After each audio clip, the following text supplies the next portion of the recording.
Hey guys, so today I'm doing something a little bit different. I'm doing a mixed media canvas. I know that I had shared a couple of canvases in a haul video recently, and I'd asked if this is something that you guys wanted to see, and a few of you did respond. So I thought I wanted to kind of have a fun little relaxing Labor Day, so I thought why not uh, share a canvas. Or share a canvas process. So I started out by gessoing the canvas just to prime it, and I used Liquitex gesso, and I just got it from Michaels. And I went ahead and dried that. One of the things about mixed media is you do have to dry each layer. So I'm using decoupage right now to adhere just random sheets of paper, and I'm trying to use paper that's not as heavyweight.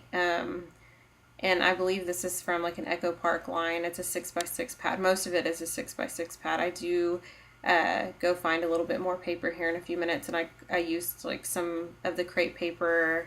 I think it's a Storyteller line, but I'm using decoupage. And one of the tutorials I watched Chrissy Tomlinson do a while back, she said that she preferred decoupage over Mod Podge just because it's the same thing, and I mean essentially it has the same outcome for the most part, but she said it left a little bit less film when you use the decoupage. So I'm trying it out. I'm used to using Mod Podge in the past just on other projects, but I did buy decoupage at Michael's. So I'm just letting that dry completely before I add paint, but I am going to add a few layers of old book pages first.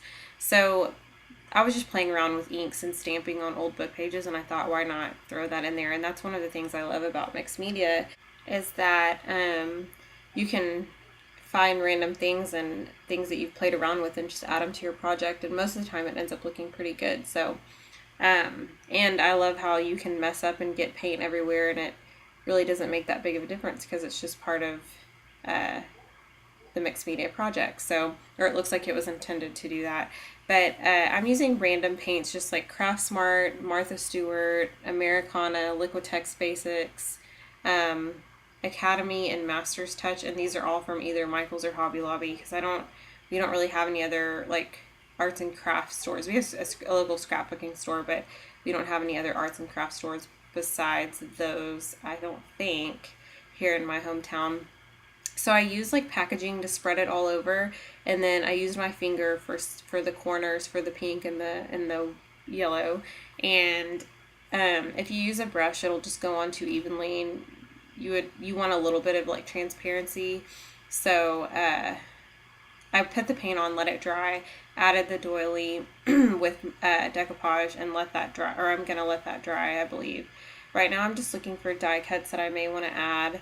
I don't end up using any of those because it just doesn't seem to go with the look that I'm going for, and so I went ahead and moved on. I'm letting the doily dry, and I'm stenciling something in this corner. I'm using it's new to me, Chrissy Tomlinson stencil from my local scrapbook store, and really you don't really end up seeing it a little later, but I think it is a really cute stencil. And I'm just going to use this stem to add some interest up at the top.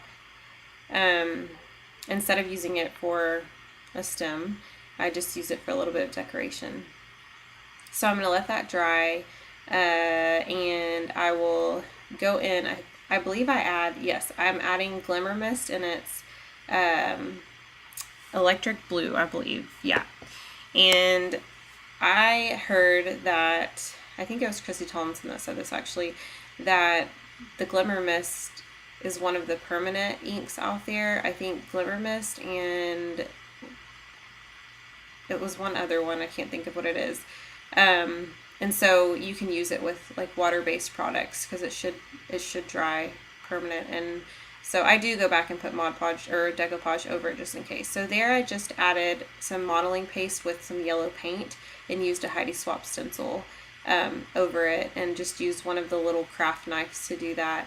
Here is a $2 stamp, what am I saying? A $2 stencil from Hobby Lobby. It was fairly cheap in their little stencil section, and I'm just using some of the same acrylic paint that I was using earlier to stencil that in, and I really loved the way that turned out.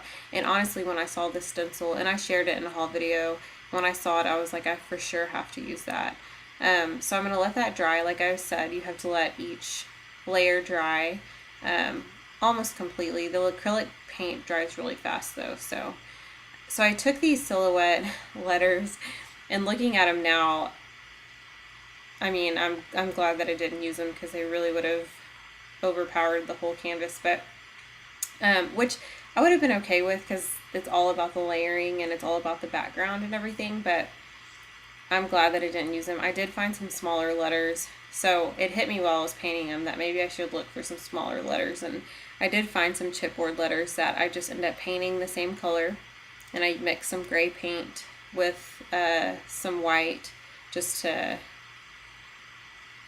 I just was looking for a little bit of a lighter gray, and here I am back with those letters. So I'll go ahead and paint those, let those dry, and then I'll adhere them with the decoupage, just like I was doing before.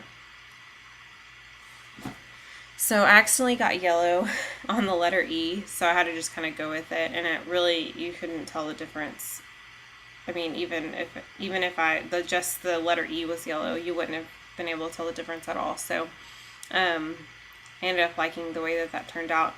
So I'm going to go ahead and remove the craft mat, and I'm adding a little bit of decoupage just to ensure that the ink and stuff is dry and it's permanent, and then I'm going to add decoupage to the letters just to make sure that they're adhered down completely. And then I took a distress marker and I went around Love, but then I ended up finding a gray Memento marker, and I honestly don't know if those stay permanent. I don't have any of the Pitt markers that I think Chrissy Tomlinson uses, so yeah, so I just used the Memento marker to try to shade. So here I am doing that, and what I just did is took some archival ink to just some random stamps, and archival ink is the ink to use with a canvas project, because it doesn't, because it's permanent and it doesn't react with water. So I started using a thin Sharpie-like pen and realized that it wasn't really working very well, so I took a thicker Sharpie. So I'm not quite sure if I like it that way, but ended up turning out okay. So I hope you guys enjoyed. I know that was pretty quick. Thanks again.